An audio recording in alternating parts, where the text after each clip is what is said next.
네, 그리고 또 매년 이 외인 부대가 행사를 하고 있다는 기사를 봤어요. 이건 외인 부대의 승리를 기념하는 행사인가요?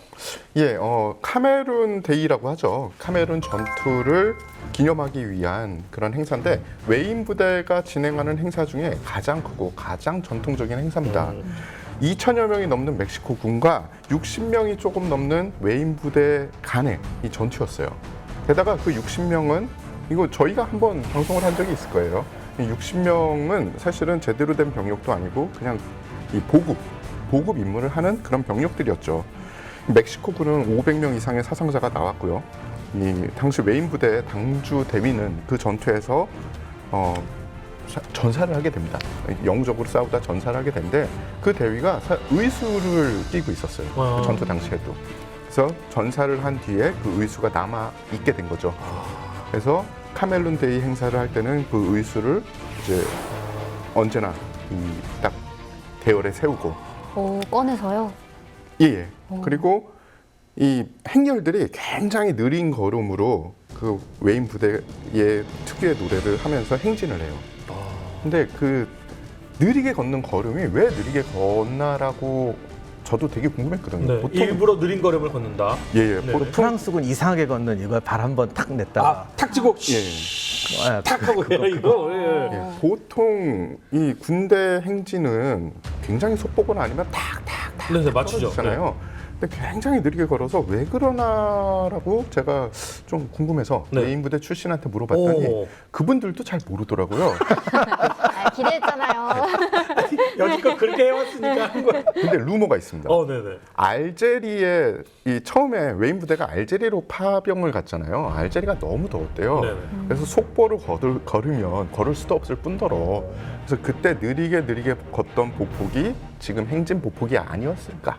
체력 안배를 위해 했던 목폭이. 예, 뭐 그런 이야기가 있고요. 그 행사 중에 카메론 데이 행사 중에 그 의수에 손을 댈 수 있는 외인 부대원을 선발을 해요. 어떻게 보면은 그 해의 외인 부대원이 되는 거죠. 그 의수를 만질 수 있는 영광을 받게 되는군요. 맞습니다. 근데 재밌는 게 이 의수를 당시 멕시코군이 기념으로 가져갔대요. 그래요? 예.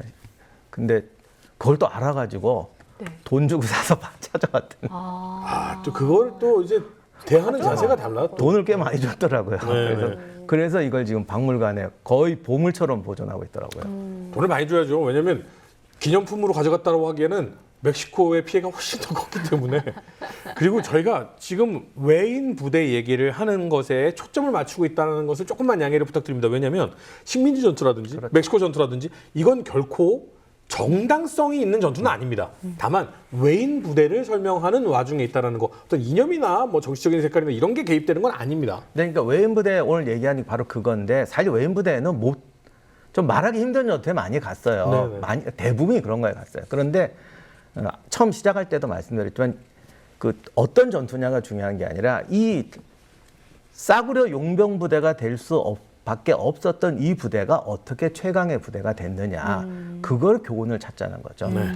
근데 외인 부대가 이긴 전투가 되게 많을 거잖아요. 근데 하필 이 진 전투인 이 전투를 기리는 행사를 했을까요? 저는 두 가지 이유가 있다고 생각되는데 외인 부대는 어쨌든 이 섬처럼 싸우는 전통, 경보병으로서 좀 불리한 전투 또는 식민지에 들어가서 포위되고 이런 전투를 진짜 많이 합니다. 그러다 보니까 항상 죽음, 패배 이런 위기에 봉착하거든요. 이거를 어떻게 할 것인가. 그래서 이제 외인 부대의 전통이 이런 거죠. 우리는 이건 제가 쓴 말인데 죽음아 비켜다오가 아니고 그렇다고 죽음아 나는 너를 두려워하지 않는다. 이렇게 되면 거짓말이 돼요. 죽음을 두려워하지 않는 사람들이 어디 있어요? 그렇죠. 그러니까 마지막에 약간 악쓰는 느낌이 들죠. 그러면 이걸 어떻게 외인 부대의 운명은 적한테 포위돼서 끝까지 싸우는 게 운명인데 네. 그럼 이 죽음의 운명을 어떻게 이겨낼 것인가. 그래서 외인 부대의 모토는 이건 것 같아요. 죽음아 나는 너에게 굴복하지 않는다. 카메론 전투 때도 이기자가 아니었어요. 우리는 끝까지 항복하지 않겠다. 결국 마지막에 3명이 살아남았지만 우리는 죽어도 항복을 못한다. 또 여기서 또 건드리는 간지리는 게 있어요. 예전에 그 스파르타 보면은 말이죠. 레오니다스 왕과 300명의 투사들이 나는 결코 이 전쟁에서 살아남지 못하는 것을 알고 있다. 하지만 너도 무사하진 않을 것이다. 네. 이런 느낌. 그래서 카메론 전투 때도 멕시코 지휘관도 감동을 받아서 항복하라고 해서 생존자 3명 남았으니까 그랬더니 죽어들니 항복은 못하고 그러니까 항복의 신호가 무기를 버리는 거잖아요. 네. 항복이 아니라 철수. 그러니까 무기를 들고 가게 하면 가겠다. 오. 그리고 그냥 부상병들이 있었으니까 네네네. 부상병을 구성하는데 무기를 들고 가게 해라. 그럼 아니면 나 여기까지 죽고 말겠다. 오. 이런 식으로 했어요.